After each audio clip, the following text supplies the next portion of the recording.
سوال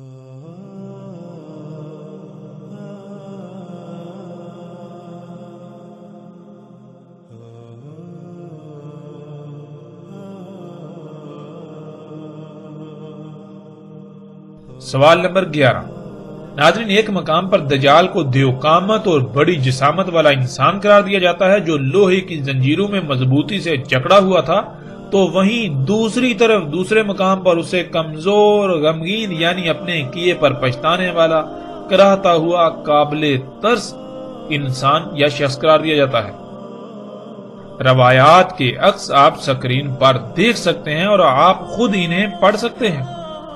ناظرین، یہ بھی ایک غیر معمولی تضاد ہے جس کا جواب دینا ایسے لوگوں کے بس سے باہر ہے، لیکن یہ علماء دجال ایک رخ کو سرے سے چھپا دیتے ہیں اور صرف دوسرے رخ کو ہی سامنے لاتے ہیں کہ وہ ایک بہت بڑا دیوقامت انسان تھا۔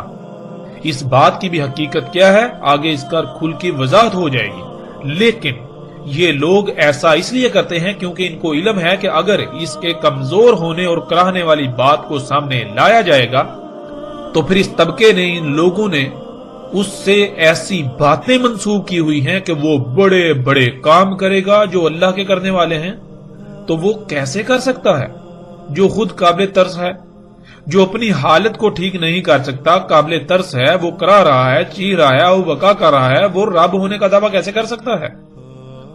یوں اس سوال کا جواب یہ لوگ قیامت تک نہ دے سکتے تو سب سے بہتر انہیں یہی لگا کہ اس بات کو ہی چھپا دو، اس رخ کو چھپا دو، کیونکہ انہیں علم ہے کہ عام عوام ان کی محتاج ہے، وہ نہ ہی خود غور و فکر کرے گی اور نہ ہی ان لوگوں کا، اس طبقے کا یہ پول ان پر کھلے گا۔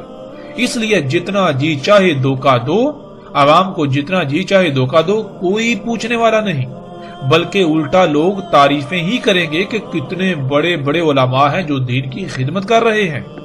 لیکن حقیقت کیا ہے ناظرین؟ حقیقت آپ کے سامنے ہے، اور جیسے سے آگے بڑھیں گے آپ کے رونگٹے کھڑے ہو جائیں گے، جن حقائق کا آگے چل کر آپ کو سامنا کرنا پڑے گا، جو حقائق کھل کر سامنے آئیں گے۔ اس طبقے کی حقیقت کیا ہے؟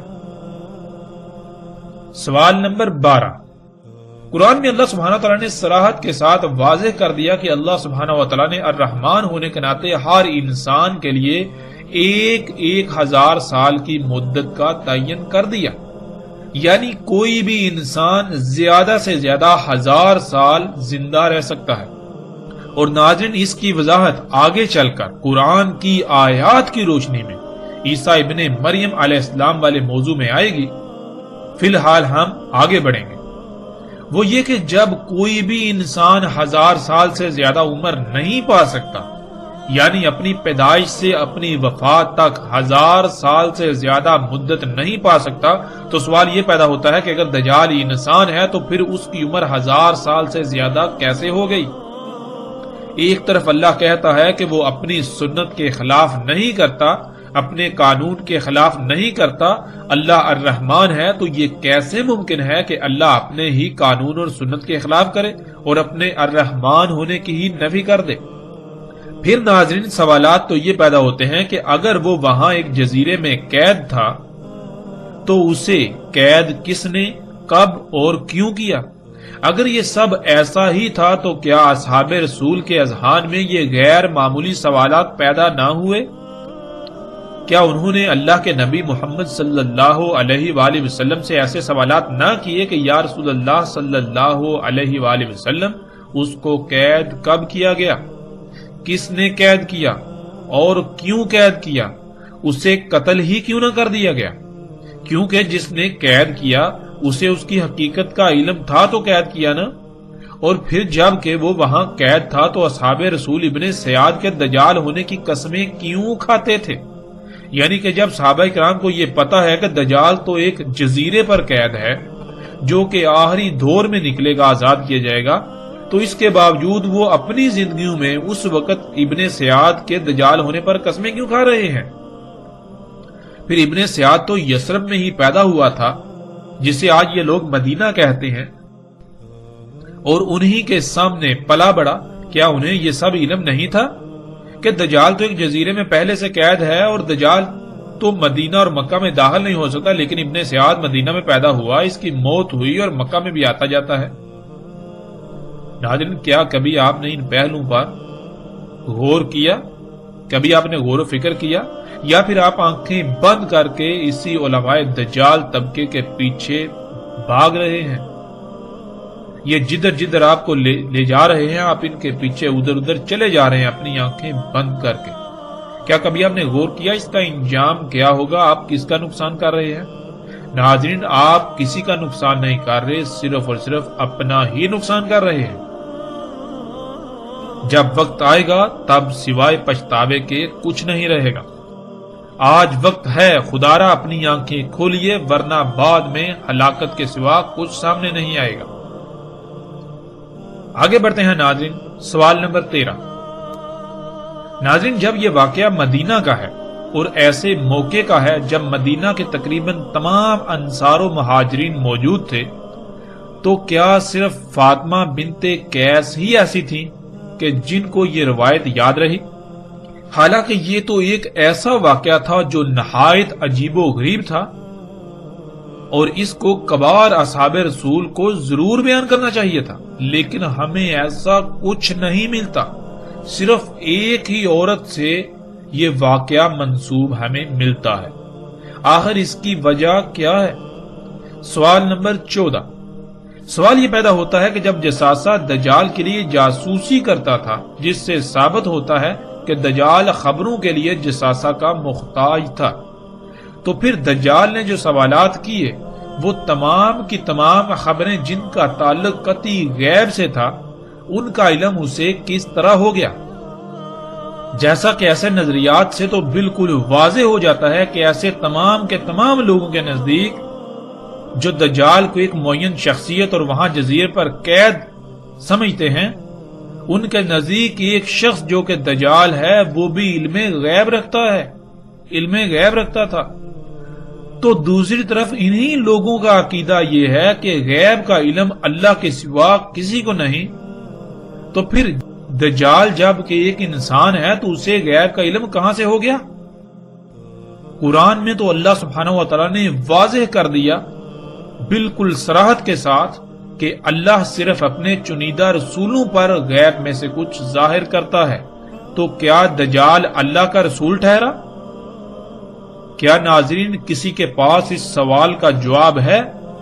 خواہ کچھ بھی ہو جائے، کوئی بھی ایسا شخص جو دجال کے ایک انسان ہونے کا دعوے دار ہے، اس عقیدے نظریے پر ڈٹا ہوا ہے، قائم ہے، وہ اس سوال کا جواب نہیں دے سکتا۔ وہ قرآن کا کفر کر رہا ہے، اللہ کی آیات کا کفر کر رہا ہے، اللہ کے کلام قرآن کا الحکیم ہونے کا کفر کر رہا ہے۔ پھر ناظرین سوال نمبر 15۔ جب دجال کو سب علم ہے کہ وہ رب نہیں ہے، رب اللہ ہی ہے، اس کا انجام کیا ہے، تو اس کے باوجود وہ رب ہونے کا دعویٰ کیسے کر سکتا ہے؟ پھر ناظرین سب سے بڑی بات تو یہ ہے کہ رب کے معنی کیا ہے؟ ہمارا رب کون ہے؟ ہمارا رب اللہ ہے، یعنی ہمارا رب اللہ ہے، تو اللہ ہمارا رب کیسے ہے؟ کیا اللہ نے کبھی زبان سے کہا جی میں تمہارا رب ہوں؟ رب تو کہتے ہیں وہ ذات جو کسی شے جب اس کا وجود نہیں ہوتا اسے وجود دیتی ہے، پھر اس کی تمام تر ضروریات اسے خلق کر کے مہیا کرتی ہے۔ کیا اس کے لیے فائدہ مند ہے، کیا نقصان دہ ہے؟ اس کے سواری کے ذرائع، اس کے کھانے پینے کی تمام حاجات، اس کی ضروریات پوری کرتی ہے وہ ذات، نہ کہ صرف زبان سے یہ کہنا جی میں تمہارا رب ہوں۔ آگے ناظرین سوال نمبر 16۔ جب دجال کو یہ بھی پہلے سے علم ہے کہ اسے مدینہ میں داخل نہیں ہونے دیا جائے گا، جیسا کہ جو ان لوگوں نے تراجم کیے ہوئے ان تراجم میں بالکل واضح ہے کہ دجال کو یہ علم ہے، دجال خود کہتا ہے کہ مجھے مدینہ میں داخل نہیں ہونے دیا جائے گا، مدینہ کے ہر رستے پر ملائکہ مامور ہوں گے، تو علم ہونے کے باوجود دجال مدینہ جانے کی کوشش کیوں کرے گا؟ یعنی ناظرین اگر آپ کو یہ یقین ہو، آپ کو پہلے سے یہ بتا دیا جائے کہ آپ یہ کام نہیں کر سکتے، یہ ممکن نہیں، اور آپ خود تسلیم کر رہے ہوں کہ آپ یہ کام نہیں کر سکتے، آپ خود تسلیم کر، اس کے باوجود آپ وہی کام کیوں کریں گے؟ کیا اس کا کوئی جواب ہے؟ سوال نمبر 17۔ جساسہ نے اس جزیرے پر موجود محل میں جانے کو کہا جس میں دجال قید تھا۔ یہاں سوال یہ پیدا ہوتا ہے کہ کیا کسی جزیرے پر تعمیر شدہ محل موجود ہے؟ اور پھر یہ بھی نہیں کہا جا سکتا کہ اللہ نے اس محل کو دنیا کے انسانوں سے چھپا کر رکھا ہے، کیونکہ اصل بات تو یہ سامنے آتی ہے کہ اس جزیرے تک کسی کی رسائی نہیں، اور اگر کسی کی رسائی ہو جائے تو وہ نہ صرف اس محل کو دیکھ سکتا ہے بلکہ اس میں داخل بھی ہو سکتا ہے، جیسے وہ لوگ جو اس جہاز میں سوار تھے اور اس جزیرے تک پہنچ گئے، اور آج زمین کا ایک ایک انچ ایسا نہیں ہے کہ جو انسان کی نظروں کے سامنے نہ ہو۔ اوپر سیٹلائٹ گھوم رہی ہے جو پل پل پوری زمین کے انگ انگ کی تصاویر بنا رہی ہے، اور اسی سیٹلائٹ کے بنائے ہوئے نقشے کو نہ صرف آج لوگ دیکھتے ہیں، استعمال کرتے ہیں، بلکہ وہ دنیا کا واحد مصدقہ ترین نقشہ ہے جسے گوگل ارتھ کا نام دیا جاتا ہے۔ سمندروں میں کوئی چھوٹے سے چھوٹا بھی جزیرہ ایسا نہیں ہے جس پر آج انسان جا نہ چکا ہو۔ اس کے باوجود نہ ہی کوئی ایسا محل کہیں ملتا ہے، اور نہ ہی کوئی ایسا شخص، اور نہ ہی کوئی ایسا جانور جسے جساسا کا نام دیا گیا۔ تو ناظرین، آخر ایسا کیوں؟ آخر وہ جزیرہ آج کہاں گیا؟ وہ محل کہاں گیا؟ اور اس میں قید دجال کہاں گیا؟ آج جب کوئی ایسا محل کہیں موجود ہی نہیں، اور اگر تھا تو پھر بغیر کسی شک و شبے کے ظاہر ہے محل تباہ ہو چکا، اور دجال نہ جانے کب کا آزاد ہو چکا۔ اور پھر حقیقت اگر یہی ہے تو پھر وہ دجال کہاں گیا؟ وہ دجال تو پھر آ کر بھی جا چکا، تو پھر کس دجال کا آج بھی انتظار کیا جا رہا ہے؟ اس روایت کی بنیاد پر دجال کو انسان ثابت کرنے اور انسان ہونے کا عقیدہ رکھنے والوں کی بھی حقیقت کھل کر آشکار ہو جاتی ہے کہ وہ محض نہ صرف خود کو دھوکے میں مبتلا کیے ہوئے ہیں بلکہ اکثریت کو بھی اسی دھوکے میں مبتلا کر کے ان کی دنیا اور آخرت تباہ کر رہے ہیں۔ ناظرین، اس روایت پر مزید کئی سوالات پیدا ہوتے ہیں اور اعتراضات سامنے آتے ہیں جن کی تعداد بہت زیادہ ہے، لیکن ہم صرف انہی سوالات پر اکتفا کرتے ہیں۔ یہ ایسے اعتراضات ہیں، ایسے سوالات ہیں کہ ان کو دور کرنا ناممکن ہے، ان کے جوابات دینا ناممکن ہے۔ روایت کی صحت کو کوئی ایک ہی اعتراض مشکوک بنا دیتا ہے، لیکن اس میں تو درجنوں لاجواب اعتراضات ہیں۔ تو یہ روایت کیسے قابل تسلیم کہی جا سکتی ہے یا تسلیم کی جا سکتی ہے؟ ان اعتراضات کی روشنی میں اس روایت کی اہمیت بالکل صفر ہو جاتی ہے، لیکن اس کے باوجود ہم اس روایت کی اصل حقیقت پر ضرور روشنی ڈالیں گے تاکہ حق کھل کر واضح ہو جائے اور کسی کے پاس کوئی عذر، شک یا شبہ وغیرہ نہ رہے۔ کوئی یہ نہ کہے کہ انہوں نے ان اعتراضات کی بنیاد پر اس روایت کو بالکل سرے پر کر دیا، ایک سائڈ پر کر دیا، کیونکہ ان کے پاس اصل بات کا جواب نہیں تھا۔ یعنی کہ ہم کسی کے پاس الحمدللہ ایسا کوئی بہانہ بھی نہیں رہنے دیں گے۔ ناظرین، جن جن کتب میں یہ روایت بیان کی گئی ہے، جب ان تمام مقامات کو سامنے رکھا جائے اور اگر اللہ سبحانہ و تعالیٰ کی طرف سے خالص علم حاصل ہو تو اس کو سمجھنے میں رائی برابر بھی مشکل پیش نہیں آتی۔ لیکن افسوس کی بات تو یہ ہے کہ ہم اللہ سبحانہ و تعالیٰ سے رجوع کرنے کے بجائے اپنی خواہشات کی تکمیل میں ساری محنت ضائع کرتے ہیں۔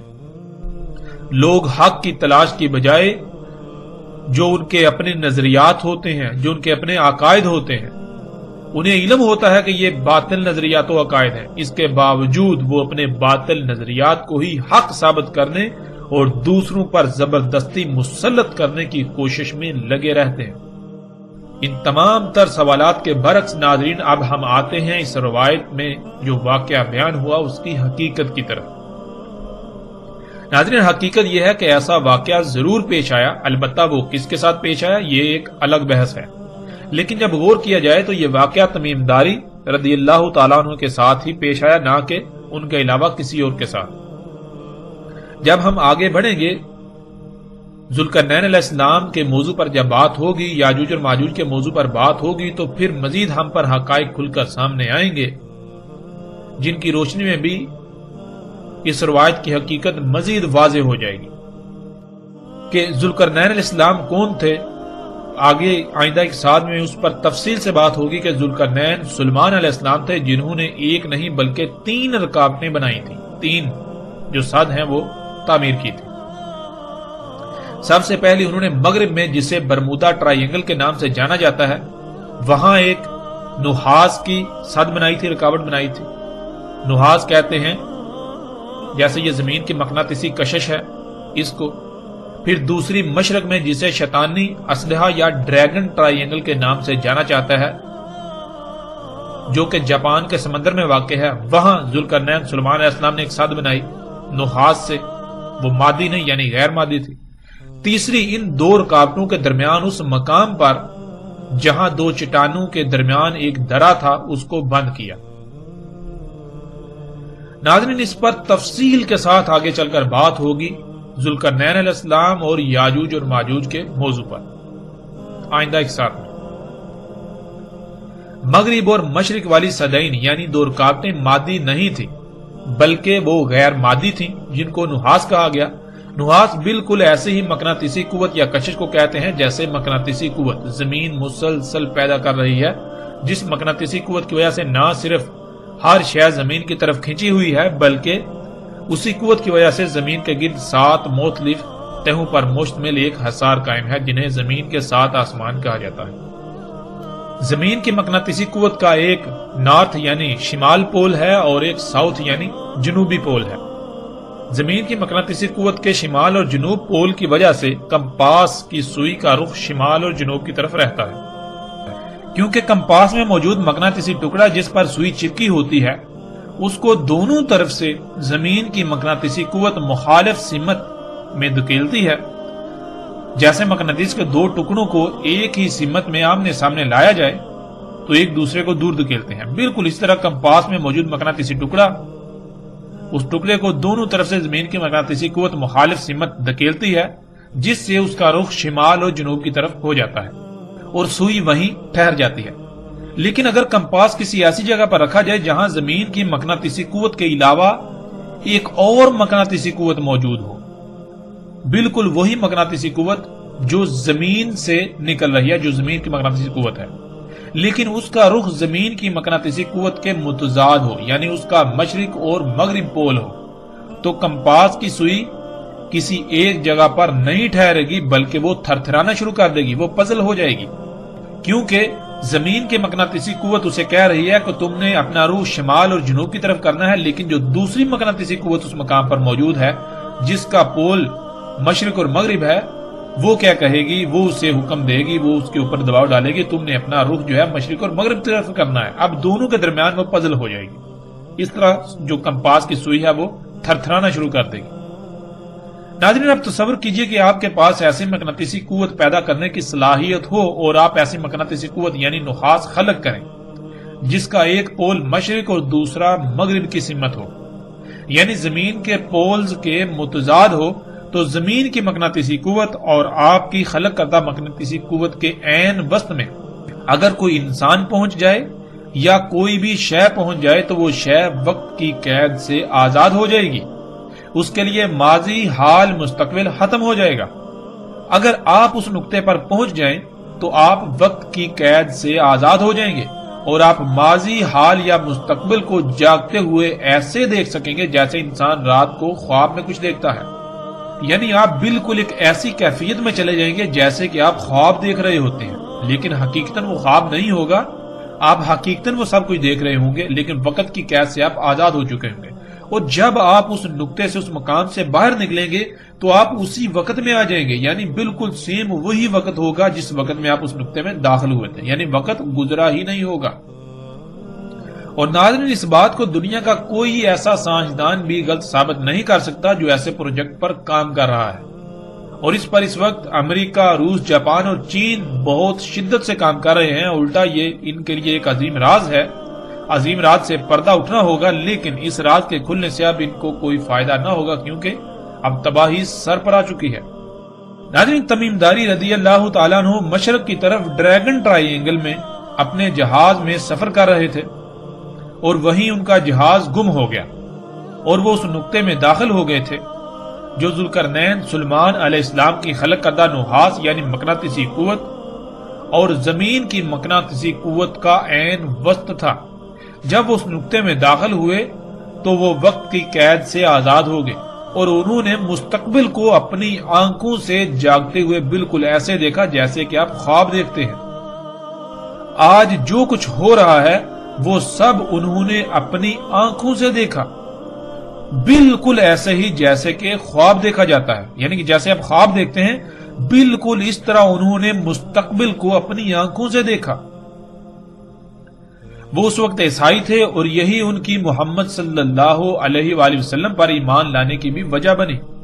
جو کچھ انہوں نے اپنی آنکھوں سے دیکھا تھا، یعنی ان کے ساتھ جو واقعہ پیش آیا تھا، وہ اگر کسی سے بھی بیان کرتے تو اس وقت کوئی بھی ایسا شخص نہیں تھا جو ان کی اس بات کو سمجھنے کی صلاحیت رکھتا سوائے محمد رسول اللہ صلی اللہ علیہ وآلہ وسلم کے۔ بلکہ اگر وہ کسی سے ایسی بات کرتے بھی تو ان کو پاگل کہا جاتا اور ان کا مذاق اڑایا جاتا اور ان کو تحقیر کا نشانہ بنایا جاتا، کیونکہ یہ بات کسی کی عقل میں آنے والی نہیں تھی۔ لیکن تمیم داری رضی اللہ تعالیٰ عنہ کو اس کا علم تھا کہ جو وہ دیکھ چکے ہیں، یعنی جو مستقبل انہوں نے اپنی آنکھوں سے دیکھا ہے، جو مستقبل کا مشاہدہ کر چکے ہیں، واحد محمد صلی اللہ علیہ وآلہ وسلم ہی ایک ایسی شخصیت ہیں جو نہ صرف اللہ کے رسول ہیں بلکہ ان کی بات کو سمجھنے کی صلاحیت رکھتے ہیں۔ اسی وجہ سے جب وہ واپس پہنچے تو سیدھے رسول اللہ صلی اللہ علیہ وآلہ وسلم کو یہ سارا قصہ سنایا، یہ سارا واقعہ سنایا کہ انہوں نے مستقبل کو اپنی آنکھوں سے دیکھا کہ دنیا کے کیسے کیسے حالات بدلیں گے، اور بالآخر دجال یعنی ٹیکنالوجی، جنہیں آج مشینیں اور جدید ایجادات کا نام دیا جاتا ہے یا نام دیے جاتے ہیں، پوری دنیا کو اپنے لپیٹ میں لے لے گا۔ یہ اشیاء، یہ جو دجال ہے، پوری دنیا کو اپنے لپیٹ میں لے لے گا۔ رسول اللہ صلی اللہ علیہ وآلہ وسلم یہ سارا واقعہ سننے کے بعد تمیم داری رضی اللہ تعالیٰ عنہ کو سب کے سامنے لائے اور ان کو سب کے سامنے واقعہ بیان کرنے کا کہا۔ لیکن اس سے پہلے رسول اللہ صلی اللہ علیہ وآلہ وسلم نے ان کو بتا دیا تھا کہ کیسے الفاظ استعمال کرنے ہیں، کیونکہ اگر جو کچھ دیکھا تھا وہ سب ویسے ہی بیان کیا جاتا تو کسی کی بھی عقل میں بات نہ آتی، کیونکہ اس وقت آج ان ایجادات کے بارے میں تصور کرنا بھی محال تھا۔ اس لیے اس سارے واقعے کو کیسے بیان کرنا ہے، کیسے الفاظ استعمال کرنے ہیں، رسول اللہ صلی اللہ علیہ وآلہ وسلم نے وہ تمام الفاظ تمیم داری رضی اللہ تعالیٰ عنہ کو بتائے، یعنی کہ بالکل ایسے ہی جیسے کہ ماضی میں بہت کچھ ہوا، بہت بڑے بڑے واقعات ہوئے، لیکن قرآن میں اللہ سبحانہ و تعالیٰ نے ان واقعات کو اپنے الفاظ میں بیان کیا۔ مثال کے طور پر جب قرآن یہ کہتا ہے کہ وہ جو قوم تھی جہاں ذوالقرنین علیہ السلام گئے تھے، جن کو یاجوج اور ماجوج سے بچانا تھا، وہ قوم تو کسی بھی قسم کی کوئی بات سمجھنے کی صلاحیت ہی نہیں رکھتی تھی، وہ بات سمجھنے کے قریب ہی نہیں تھی۔ لیکن اس کے برعکس قرآن میں کیا لکھا ہے؟ قرآن میں تو بالکل واضح لکھا ہے، قالوا یا ذوالقرنین ان یاجوج و ماجوج مفسدون فی الارض، انہوں نے کہا کہ یا ذوالقرنین، یاجوج اور ماجوج جو ہیں وہ تو زمین میں فساد کرتے ہیں۔ تو پھر انہوں نے یہ کیسے کہہ لیا جب وہ کوئی بات سمجھنے کے قابل ہی نہیں تھے، بات سمجھنے کے قریب، تو انہوں نے عربی میں کیسے کہہ دیا؟ نہیں، یہ ان کے الفاظ نہیں ہیں، بلکہ یہ قرآن میں اللہ کے الفاظ ہیں۔ وہ واقعہ اس وقت جو پیش آیا، اللہ سبحانہ و تعالیٰ نے قرآن جو کہ اللہ کا کلام ہے اپنے الفاظ میں اسے بیان کیا۔ تو بالکل ناظرین اسی طرح وہ جو واقعہ تمیم داری رضی اللہ تعالیٰ عنہ کے ساتھ پیش آیا، رسول اللہ صلی اللہ علیہ وآلہ وسلم نے تمیم داری رضی اللہ تعالیٰ عنہ کی یہ رہنمائی کی کہ لوگوں کو یہ واقعہ کن الفاظ میں بتانا ہے تاکہ انہیں نہ تو کسی قسم کی کوئی پریشانی کا سامنا کرنا پڑے اور نہ ہی ان کے لیے یہ گمراہی کا باعث بنے، بلکہ الٹا یہ جب آئندہ جب دجال آئے گا تو اس وقت کے لوگوں کے لیے یہ بات فائدہ مند ہو۔ اور ناظرین روایت میں استعمال ہونے والے الفاظ یہ سب حقیقت کھول کر بیان کرتے ہیں جن کا آگے صراحت کے ساتھ ذکر آئے گا۔ جیسے کہ انہوں نے کہا ہم الدین میں داخل ہوئے۔ ناظرین الدیر کے لفظ الدیر کے دو معنی ہیں۔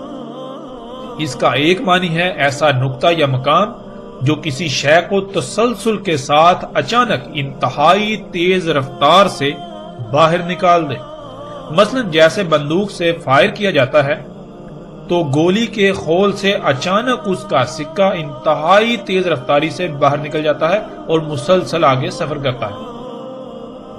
اور ناظرین لفظ الدیر کے دوسرے معنی ہیں ہر طرف سے بند ایک سرنگ کے، یعنی کہ ہر طرف سے بند جیسے کوئی غار ہوتا ہے، لمبا غار لمبائی پر مشتمل، جیسے کوئی سرنگ ہوتی ہے جو ہر طرف سے بند ہو۔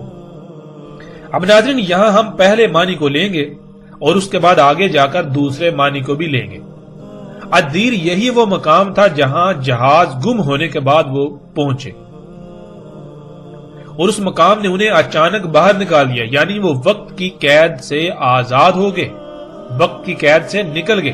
جیسے آپ جب رات کو سوتے ہیں، ناظرین جب غور کریں، جب آپ رات کو سوتے ہیں تو آپ ایک خواب دیکھتے ہیں، خواب کے اندر آپ سالوں کی زندگی گزارتے ہیں، یعنی کہ آپ دیکھیں کہ آپ خواب میں بادشاہ بن گئے، کسی ملک کے سربراہ بن گئے، یا آپ جہاز اڑا رہے ہیں، یا آپ کوئی بھی کام کر رہے ہیں، تو خواب میں آپ ایک لمبی زندگی جی رہے ہوتے ہیں۔ خواب میں آپ دیکھتے ہیں کہ خواب میں آپ کئی سال کا وقت گزارتے ہیں، لیکن جب آپ کی آنکھ کھلتی ہے تو حقیقت کیا نکلتی ہے کہ صرف چند لمحے ہی ابھی گزرے ہوئے ہوتے ہیں، یعنی کہ چند لمحوں میں آپ نے سالوں پر محیط وقت کو ایسے دیکھا جیسا کہ آپ کے ساتھ وہ پیش آ رہا تھا، آپ اس میں موجود تھے۔ ناظرین بالکل اسی طرح الدیر کہتے ہیں ایسے مقام کو، جب آپ ایسے مقام پر پہنچیں تو آپ یہ جو دنیاوی شعور ہے اس سے نکل کر دوسرے شعور میں چلے جائیں، جیسے خواب میں ہوتا ہے۔ آپ چارپائی پہ ہوتے ہیں، سوتے ہیں، تو جب خواب میں بالکل اسی طرح ہو، وہ مقام جو آپ کو ایسی حالت میں دھکیل دے، ایسی حالت میں لے جائے۔ تو ناظرین تمیم داری رضی اللہ تعالیٰ عنہ جب جہاز کے گم ہونے کے بعد اس مقام پر پہنچے تو وہ وقت کی قید سے آزاد ہو گئے، یعنی کہ جیسے آپ خواب دیکھتے ہیں بالکل اسی طرح انہوں نے مستقبل کو اپنی آنکھوں سے دیکھا، بالکل ایسے دیکھا جیسے کہ اسی وقت میں وہ موجود ہیں، یعنی جیسے آپ خواب دیکھتے ہیں بالکل عین اسی طرح انہوں نے مستقبل میں آنے والے تمام حالات و واقعات کو دیکھا۔ انہوں نے مستقبل کی 14-15 صدیوں کا مشاہدہ کیا جیسے آپ خواب دیکھتے ہیں۔ انہوں نے اس وقت سے لے کر دجال تک کا وقت اپنی آنکھوں سے دیکھا کہ دنیا میں کیا کیا تبدیلیاں رونما ہوں گی، کہ کون کون سی وجوہات دجال کے نکلنے کا باعث بنے گی۔ دجال جو کہ ہر لحاظ سے واضح ہو چکا کہ یہ ٹیکنالوجی ہے، یہ موجودہ ایجادات ہیں، یہ دجال ہے جنہیں انسان اپنے لیے مسیحا یعنی فائدہ مند سمجھتا ہے، آسائشیں سہولتیں سمجھتا ہے، لیکن در حقیقت یہ تمام ایجادات مسیحا نہیں ہے، بلکہ انہی کی وجہ سے دنیا آج ہر طرح کے عذابوں، زلزلوں، سیلابوں، طوفانوں، بیماریوں، تباہیوں، مصیبتوں اور طرح طرح کی آزمائشوں کا شکار ہے، اور اسی کی وجہ سے ساتھ آئے گی، یعنی وہ عظیم زلزلہ آئے گا کہ جس میں تمام کے تمام انسان مارے جائیں گے اور زمین جہنم بن جائے گی۔ رسول اللہ صلی اللہ علیہ وآلہ وسلم کے الفاظ میں انہوں نے اس سارے واقعے کو یوں بیان کیا جسے ہم ایک مثال سے سمجھ لیتے ہیں۔ مثلا کچھ لوگ ہیں جو پہلی بار 1 سے 100 تک گنتی سیکھ رہے ہیں۔ ناظرین تصور کریں باقی سب ابھی 60 پر ہیں، یعنی 60 تک گنتی سیکھ پائے، لیکن آپ ان میں سب سے پہلے 100 تک گنتی سیکھ لیتے ہیں، یعنی کہ آپ نے 100 تک سیکھ لی۔ باقی لوگ ابھی 60 تک پہنچے لیکن آپ 100 تک پہنچ گئے۔ اب آپ اس کو یوں بیان کرتے ہیں کہ میں نے اپنی تعلیم کا سفر کیا، میں نے اپنی تعلیم کا سفر شروع کیا اور کافی آگے گیا تو میری کسی سے ملاقات ہوئی۔ میں نے اس سے پوچھا کہ تم کون ہو؟ اس نے جواب دیا میں 100 ہوں، یعنی 100 کا ہندسہ ہوں، اور ان قریب میں تمہارے سامنے آ جاؤں گا۔ اب 100 کا ہندسہ یہ بتاتا ہے کہ وہ کب تک سامنے آئے گا، یعنی کیا کیا اس سے پہلے ہونا لازم ہے کہ وہ اس کے بعد سامنے آئے گا۔ 100 کا ہندسہ اب آپ سے پوچھتا ہے کیا تم نے سکول میں داخلہ لے لیا؟ اب آپ جواب دیتے ہیں ہاں۔ اب وہ پھر آپ سے سوال کرتا ہے کیا حقیقتاً ایسا ہو چکا، یعنی آپ داخلہ لے چکے؟ آپ آگے سے جواب دیتے ہیں ہاں ایسا ہو چکا، میں سکول میں داخلہ لے چکا۔ اس نے پھر پوچھا کیا 1 آ گیا؟ آپ نے کہا ہاں وہ تو آ چکا۔ اس نے پھر پوچھا کہ 10 آ گیا؟ آپ نے جواب دیا ہاں 10 بھی آ چکا۔ اس نے پھر سوال کیا کیا 60 آ گیا؟ آپ نے جواب دیا ہاں وہ بھی آ چکا۔ اس نے پھر پوچھا کیا 70 آ گیا؟ اب آپ نے جواب دیا کہ نہیں وہ ابھی تک نہیں آیا۔ تو اس نے کہا کہ اب ان قریب وہی آئے گا، یعنی کہ اب ان قریب 70 آئے گا۔ اس کے بعد 80 آئے گا، پھر اس کے بعد 90 آئے گا۔ جب 90 آ جائے گا تو میرا سامنے آنے کا وقت بالکل قریب آ جائے گا، اور جب 99 آ جائے تو اچانک میں بھی سامنے آ جاؤں گا۔ لیکن جب تک 99 نہیں آتا تب تک قانون میں مجھے سامنے آنے کی اجازت ہے ہی نہیں۔ ناظرین، اس مثال کو بار بار سنیے اور اس میں غور کیجئے۔ اگر آپ نے اس مثال کو سمجھ لیا تو تمیم داری رضی اللہ تعالیٰ عنہ والے واقعے کی ساری حقیقت آپ کے اوپر کھل جائے گی۔ یہ مثال اس واقعے کی ساری حقیقت کو کھول کر رکھ دے گی اور بہت ہی آسانی سے سارا واقعہ بالکل سمجھ آ جائے گا۔ بالکل یہی کہا تمیم داری رضی اللہ تعالیٰ عنہ نے کہ ان کی ملاقات دجال سے ہوئی، انہوں نے دجال کو دیکھا۔ دجال کو آپ اس مثال میں 100 کا ہندسہ تصور کر لیں، جیسے آپ کی 100 کے ہندسے سے گفتگو ہوئی، بالکل ویسے ہی دجال کے ساتھ تمیم داری رضی اللہ تعالیٰ عنہ کی گفتگو ہوئی۔ یعنی حقیقتاً ایسی کسی گفتگو کا کوئی وجود نہیں ہے، ایسی کوئی گفتگو نہیں ہوئی، بلکہ ان کے ساتھ جو واقعہ پیش آیا، جو انہوں نے مستقبل کو اپنی آنکھوں سے دیکھ لیا، جو کہ باقی ابھی نہیں دیکھ سکتے، باقی جیسے انسان آئیں گے وہ دیکھیں گے، لیکن وہ پہلے ہی وہ سارے حالات و واقعات دیکھ چکے۔ اس سب کو سامنے عام سطح پر بیان کرنا تھا تاکہ اصل مقصد سب سمجھ جائیں، تو اس کو اس طرح حکمت کے ساتھ بیان کیا کہ دجال آئے گا، لیکن کب آئے گا؟ تمیم داری رضی اللہ تعالیٰ عنہ نے باقی سب سے پہلے ہی اسے دیکھ لیا۔ رسول اللہ صلی اللہ علیہ وآلہ وسلم کے بتائے ہوئے الفاظ میں انہوں نے بتایا کہ انہوں نے سوال کیا کہ کیا عربوں میں نبی آ گیا؟ ہم نے کہا ہاں آ گیا۔ اس نے پھر سوال کیا کیا انہوں نے اس کی اطاعت کی یا نافرمانی؟ ہم نے کہا اطاعت کی۔ دجال نے کہا اسی میں ان کے لیے خیر ہے۔ اب یہاں یہ ذہن میں رکھیں، دجال خیر نہیں بلکہ شر اکبر ہے۔ دجال سے بڑا شر اور کوئی نہیں ہے جب سے انسانوں کو دنیا میں لایا گیا۔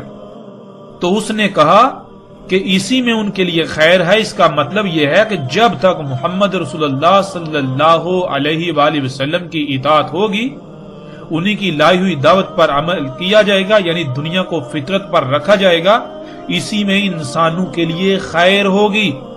دجال نہیں نکل سکے گا جب تک رسول اللہ صلی اللہ علیہ وسلم کی دعوت کے مطابق دنیا کو فطرت پر رکھا جائے گا تو دجال نہیں نکل سکے گا، جس سے لوگوں کو نقصانات نہیں ہوں گے۔ دجال تب ہی نکلے گا جب محمد رسول اللہ صلی اللہ علیہ وآلہ وسلم کی نافرمانی کی جائے گی، جب اس دین کو چھوڑ دیا جائے گا جو محمد رسول اللہ صلی اللہ علیہ وآلہ وسلم نے واضح کیا تھا، دین فطرت۔ محمد رسول اللہ صلی اللہ علیہ وآلہ وسلم نے اور اللہ نے قرآن میں دنیاوی مال و متاع کو دھوکے کا سامان قرار دیا اور اس کے قریب بھی جانے سے منع کر دیا اور اس سے دور رہنے کا بار بار حکم دیا۔ جب تک انسان ایسا کریں گے تب تک وہ اس دنیاوی مال و متاع کے دجل سے بچے رہیں گے، اور جب وہ اس کے پیچھے پڑیں گے تو ایسے دجال کا شکار ہوں گے کہ حق کو سمجھنا ناممکن کے قریب تر ہو جائے گا۔ دنیا میں آنے کا مقصد کیا ہے؟ سب کے نزدیک دنیاوی مال و متاع، جس کو اللہ نے قرآن میں دھوکہ کہا، اسی کا حصول بن جائے گا۔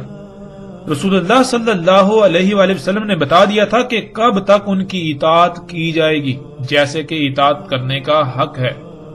اس کے لیے محمد رسول اللہ صلی اللہ علیہ وآلہ وسلم نے کہا تھا کہ خلافت علی منہاج نبوہ رہے گی 30 سال، پھر اس کے بعد جو کچھ ہوگا وہ بھی بیان کر دیا۔ اب آپ سے سوال یہ ہے کہ اگر آج تک پوری دنیا میں خلافت علی منہاج نبوت قائم رہتی تو کیا دنیا کی آج یہ حالت ہوتی؟ دجال نکل سکتا تھا؟ یعنی یہ موجودہ ٹیکنالوجی جو شرع اکبر ہے، جو شرک اکبر ہے، انسان یہ کر پاتا؟ ہرگز نہیں کر پاتا۔ تو یہی انہوں نے کہا محمد رسول اللہ صلی اللہ علیہ وآلہ وسلم کی اطاعت میں ہی خیر ہے۔ جب ان کی نافرمانی کی جائے گی تو یہی وجہ بنے گی دجال کے نکلنے کی۔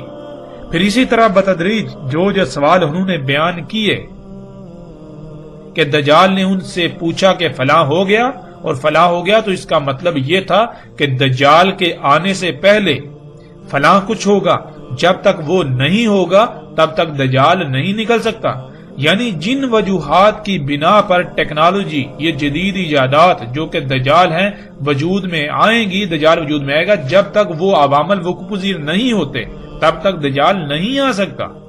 جیسے مثال کے طور پر 10 کا ہندسہ ہے تو 10 کا ہندسہ آنے کے لیے پہلے 1 آتا ہے، پھر 2 آتا ہے، 3 4 5 6 7 8 9 پھر جا کے 10 آتا ہے۔ جب تک 1 نہیں آئے گا 2 کیسے آ سکتا ہے، 2 نہیں آئے گا 3 کیسے آ سکتا ہے، 3 نہیں آئے گا 4 کیسے آ سکتا ہے۔ اس طرح جب تک کہ 10 کے پیچھے جو عوامل ہیں، جب وہ عوامل نہیں وقوع پذیر ہو جاتے تب تک وہ 10 کیسے آ سکتا ہے۔ ناظرین، پیچھے جو ہم نے مثال بیان کی اس میں اور جس طرح تمیم داری رضی اللہ تعالیٰ عنہ نے یہ واقعہ بیان کیا، اس میں کوئی فرق نہیں، ایک رائی برابر بھی فرق نہیں ہے۔ اگر آپ نے اس مثال کو سمجھ لیا تو آپ نے اس واقعہ کی حقیقت کو سمجھ لیا۔ جیسے آپ نے باقی سب ابھی 60 پر ہیں تو 100 تک گنتی سیکھ لی اور ایک مثال کی شکل میں باقیوں کو بتایا، بالکل اسی طرح تمیم داری رضی اللہ تعالیٰ عنہ کو اللہ سبحانہ و تعالیٰ نے اس وقت مستقبل دکھا دیا، جیسے آپ خواب دیکھتے ہیں، یہ دجال دکھا دیا، تو انہوں نے پھر ان الفاظ میں اس واقعے کو بیان کیا۔ ناظرین، اس کی مزید تصدیق روایات میں آنے والے الفاظ خود بخود کرتے ہیں۔ ابھی ہم صرف اور صرف اللہ کے فضل سے نہ صرف ان الفاظ کو سامنے رکھیں گے بلکہ ان الفاظ کو کیسے توڑ مروڑ کر امت کو دھوکہ دیا جاتا رہا، انسانیت کو دھوکہ دیا جاتا رہا، اور دھوکہ دینے والوں کا بھی پردہ چاک کریں گے۔ اس کے باوجود اگر کوئی حق کی بجائے گمراہی کا سودا کرتا ہے تو حق آ جانے کے بعد ہی کرے گا، اور اس کے پاس روز محشر کوئی عذر نہیں ہوگا کیونکہ اس پر حجت پوری ہو چکی۔ ناظرین، اس وقت سکرین پر آپ کو ابو داؤد کی روایت نظر آ چکی ہے۔ اس میں یہ ہے کہ پس جب رسول اللہ صلی اللہ علیہ وآلہ وسلم صلاۃ مکمل کر چکے بیٹھے رہے منبر پر اور ہنس رہے تھے، کہا سب انسانوں کے لیے لازم ہے کہ اپنی اپنی جگہ پر بیٹھے رہیں۔ پھر کہا کیا تم لوگ جانتے ہو تمہیں کیوں جمع کیا؟ انہوں نے جواب دیا اللہ اور اس کے رسول کو علم ہے۔ رسول اللہ صلی اللہ علیہ وآلہ وسلم نے کہا میں نے تمہیں رہب یا رغبت دلانے کے لیے جمع نہیں کیا، اور لیکن تمہیں اس لیے جمع کیا کہ تمیم داری ایک نصرانی شخص تھے، پس وہ میرے پاس آئے، پس میری بیعت کی اور خود کو میرے حوالے کر دیا، یعنی سرنڈر کر دیا، اور مجھے بیان کیا ایک حادثہ، یعنی ایک واقعہ جو اس کے ساتھ پیش آیا، اس نے وہ میرے ساتھ بیان کیا جو بالکل ویسا ہی ہے جیسا میں تم سے بیان کر چکا ہوں دجال کے بارے میں۔ یعنی یہاں یہ بات بالکل واضح ہو جاتی ہے کہ رسول اللہ صلی اللہ علیہ وسلم یہ کہہ رہے ہیں کہ تمیم داری رضی اللہ تعالیٰ کے ساتھ جو حادثہ پیش آیا، یعنی جو واقعہ پیش آیا، وہ بالکل ویسا ہی ہے جیسا میں تم سے بیان کر چکا ہوں دجال کے بارے میں۔ یعنی کہ دجال کے بارے میں جو تمہیں جو کچھ بتا چکا ہوں بالکل وہی سب کچھ تمیم داری رضی اللہ تعالیٰ کے ساتھ وہ پیش ہے، ان کے ساتھ یہ واقعہ پیش ہے، انہوں نے سب دیکھا۔ انہوں نے مجھے بتایا کہ وہ سوار تھے سمندری کشتی میں لخم اور جزام کے 30 افراد کے ساتھ، بس انہیں آ لیا لہر انہیں اور مہینہ بھر موجوں میں گرے رہے، اور سورج کے غروب ہونے کے وقت ایک جزیرے کی طرف جا لگے۔ پس چھوٹی کشتی میں سوار ہوئے، پس داخل ہوئے جزیرے میں انہیں ملا دابا، بڑی دم والا اور بہت زیادہ الشعر والا، یعنی ہر طرف سے پینٹ کی تہ چڑھا ہوا۔ انہوں نے کہا ویل ہو تیرے لیے، کون ہے تو؟ اس نے جواب دیا میں جساسا ہوں۔ اس شخص کی طرف چلو جو اس ہر طرف سے بند سرنگ میں ہے، پس اس میں کچھ شک نہیں اسے تمہاری خبر کی شدید چاہت ہے۔ کہا جب ہم نے اس سے اس شخص کا سنا تو ہم ڈر گئے کہ وہ شیطان ہوگا، ہم جلدی سے چلے حتیٰ کہ ہم داخل ہوئے ہر طرف سے بند سرنگ میں، یعنی اس ادیر میں، پس تب ہم نے دیکھے اس میں اعظم و انسان۔ ناظرین، لفظ انسان کے نیچے 2 زیریں ہیں، اور یہ عربی کا اصول ہے کہ جب بھی کسی لفظ کے نیچے 2 زیریں آتی ہیں تو وہ جمع کا صیغہ بن جاتا ہے، اس میں پھیلاؤ آ جاتا ہے، جس کے معنی ایک نہیں زیادہ انسانوں کے ہیں۔ اور اعظموں کا مادہ عین زوئے میم یعنی عظامہ ہے، جس کے معنی ہڈی کے ہیں۔ ہڈی میں قوت، سختی اور مضبوطی پائی جاتی ہے، اور ہڈی جسم میں پائی جاتی ہے۔ اگر جسم سے تمام کی تمام ہڈی نکال لی جائے تو جسم بے وقت و بے حیثیت ہو جاتا ہے۔ اعظم انسان کہتے ہیں ایسے انسانوں کو جو غیر معمولی قوت، طاقت، سختی، مضبوطی کے حامل ہوں۔ اگر ان انسانوں کو نکال دیا جائے تو پیچھے باقی انسانوں کی اہمیت و حیثیت بالکل ایسی رہ جائے گی جیسے جسم سے تمام کی تمام ہڈی نکال لی جائے، جیسے جسم سے تمام کی تمام ہڈی نکال لینے کے بعد جسم کی اہمیت و حیثیت رہ جاتی ہے۔ اور ناظرین، لفظ انسان کے معنی کیا ہے؟ لفظ انسان کے معنی ہے بھولا ہوا، یعنی جو اپنی ہی حقیقت کو اپنے ہی آپ کو بھولا ہوا ہے۔ مثال کے طور پر آپ سے پوچھا جائے کہ آپ کون ہیں، آپ کیا ہیں، تو آپ یہ جو بشری وجود ہے، یہ جو مادی وجود ہے، اسے ہی اپنی حقیقت سمجھنا شروع کریں، آپ کہیں کہ یہ میں ہوں۔ اب ناظرین غور کریں، جب آپ کہتے ہیں میرے ہاتھ، میرے پاؤں، میرا ناک، میرے کان، میرا سر، یعنی میرا جسم، جب ناظرین یہ جسم میرا ہے تو وہ کون ہے جو یہ کہہ رہا ہے میرا، جو میں کہہ رہا ہے؟ آخر وہ بھی تو کوئی ہے نا جس کا یہ جسم ہے۔ پھر وہ میں جب نکل جاتی ہے تو یہ جسم بالکل بے بنیاد ہو جاتا ہے، یہ مٹی بن جاتا ہے۔ وہ میں کون ہے؟ وہ میں ہی اصل ہے اور اس کو بھول گئے، اس لیے انسان کہا جاتا ہے۔ انسان کہتا ہے جو اپنے ہی آپ کو بھولا ہوا ہے، اپنی ہی حقیقت کو بھولا ہوا ہے۔ تو اعظم انسان ایسے بھولے ہوئے کہ اگر ان کو نکال دیا جائے تو پیچھے بھولے ہوئے کی کوئی اہمیت و حیثیت رہے گی ہی نہیں، یعنی پیچھے بھولے ہوئے کی اہمیت ایسی رہ جائے گی جیسے کہ جسم سے ہڈی نکال لی جائے تو جسم کی جو اہمیت و حیثیت رہ جاتی ہے۔ کہا اس نے میں جساسا ہوں، اس محل میں چلے جاؤ۔ پس جب میں اس میں گیا تب وہاں شخص تھا جو اپنی نرم مواد والی سیٹ پر، کرسی پر لوہے والے پٹو میں بہنے کی طرح دوڑتا ہوا، جیسے جانور جنسی حاجت پوری کرنے کے لیے مادہ پر سوار ہوتا ہے، اس طرح آسمان اور زمین کے درمیان کر رہا تھا۔ یعنی بہنے کی طرح دوڑتا ہوا آتا تھا اور اپنی اگلی ٹانگیں اٹھا کر آسمان پر چڑھ جاتا، آسمان پر سوار ہو جاتا اور پھر اسی طرح واپس زمین پر اتر آتا تھا۔ پوچھا اس سے کون ہے تو؟ پس اس نے جواب دیا میں دجال ہوں۔ ناظرین، روایات سے یہ بات ثابت شدہ ہے کہ بعض صحابہ رضوان اللہ نے کہا کہ جساسہ وہی دابہ ہے جس کا ذکر قرآن میں ہے، یعنی زمین سے نکلنے والا انسان کا خلق کردہ دابہ۔ اور آگے دابہ کے موضوع پر تفصیل سے بات آئے گی کہ دابہ کیا ہے۔ اور روایت میں یہ بھی بات بالکل واضح ہے کہ انہوں نے کہا کہ ان کی ملاقات دابہ سے ہوئی، اس کی باری برکم دم اور کثیر و شر تھے اس پر۔ الشر کے معنی ہم ناظرین گزشتہ ایک ساتھ میں جان چکے ہیں۔ الشر کہتے ہیں اس مواد کو جس مواد سے آپ کے جسم پر بال وجود میں آتے ہیں، آپ کے جسم پر ناخن وجود میں آتے ہیں، جسے آج لچکدار پلاسٹک یعنی نائلون، اسفلٹ، پینٹ وغیرہ کا نام دیا جاتا ہے۔ اسی سے فوم سمیت ہزاروں مصنوعات تیار کی جاتی ہیں۔ اگر کسی بھی قسم کا کوئی شک رہے تو ایک روایت میں رسول اللہ صلی اللہ علیہ وآلہ وسلم کے الفاظ موجود ہیں آخری زمانے میں ہونے والی بارشوں کے حوالے سے، جسے آپ سکرین پر دیکھ سکتے ہیں۔ رسول اللہ صلی اللہ علیہ وآلہ وسلم نے کہا نہیں قائم ہوگی ساتھ حتیٰ کہ بارشیں ہوں گی، ان میں سے نہیں بچے گا کوئی گارے کا گھر سوائے اس کے جو الشر کے بنے ہوئے ہوں گے۔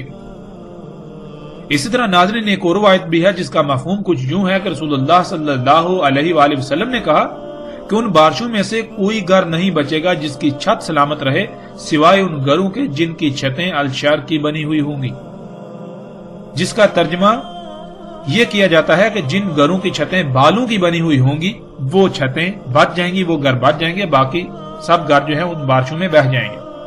ناظرین، اب کوئی بھی عقل رکھنے والا انسان یہ تسلیم نہیں کر سکتا کہ بالوں کی چھتیں بن سکتی ہیں، یعنی ان بالوں کی چھتیں جو جسم پر اگتے ہیں۔ لیکن جب ہم عربی کو عربی سمجھیں تو ہم پر واضح ہو جائے گا کہ الشر اس مواد کو کہتے ہیں جس سے بال وجود میں آتے ہیں، اور اسی مواد سے آج پوری دنیا میں چھتیں بنائی جا رہی ہیں جن پر بارشیں اثر انداز نہیں ہوتی۔ جیسا کہ گزشتہ ساتھ میں یہ بات واضح ہو چکی ہے کہ خام تیل سے بننے والی مصنوعات سے چھتیں بھی بنائی جا رہی ہیں۔ یہ دابہ ہوائی جہاز تھا، اور گزشتہ ایک ساتھ میں دجال کے حمار پر بھی اس کی بات ہو چکی، مختصراً اس پر بات ہو چکی۔ جیسے ہم آگے بڑھیں گے، جب دابے کا موضوع آئے گا، دابا من الارض یا دابا فی الارض والا، تو اس میں تفصیل کے ساتھ یہ بات واضح ہو جائے گی کہ دابا کیا ہے۔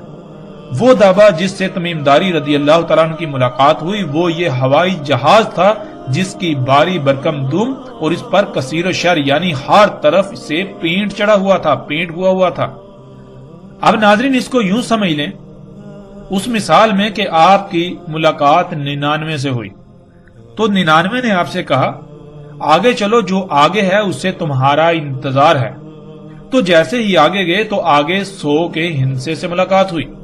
بالکل اسی طرح جب انہوں نے ہوائی جہاز دیکھا تو اس نے کہا اس الدیر یعنی اس ہر طرف سے بند سرنگ میں داخل ہو جاؤ۔ کہیں پر اسے الدیر یعنی ہر طرف سے بند سرنگ کہا گیا ایک مقام پر، اور کہیں یعنی دوسرے مقام پر اسے قصر یعنی محل کہا گیا۔ جہاز میں جب آپ داخل ہوں تو آپ حیران رہ جائیں گے کہ جہاز حقیقتاً نہ صرف الدیر ہے یعنی ایک ایسی سرنگ ہے جو ہر طرف سے بند ہے، اور وہ سرنگ اندر سے ایک محل کا منظر پیش کرتی ہے، بلکہ وہ سرنگ اندر سے محل کا منظر پیش کرتی ہے۔ جب وہ اس دیر یعنی محل نما ہر طرف سے بند سرنگ میں داخل ہوئے تو انہوں نے جو دیکھا اس کے بارے میں کئی طرح کے الفاظ آئے ہیں، اور وہ سب کے سب اپنی جگہ پر بالکل ٹھیک ہیں۔ اب سب سے پہلے ہم یہ دیکھتے ہیں کہ آج تک ان الفاظ کو کیسے بیان کیا گیا جو اندر موجود انسان کے بارے میں استعمال کیے گئے۔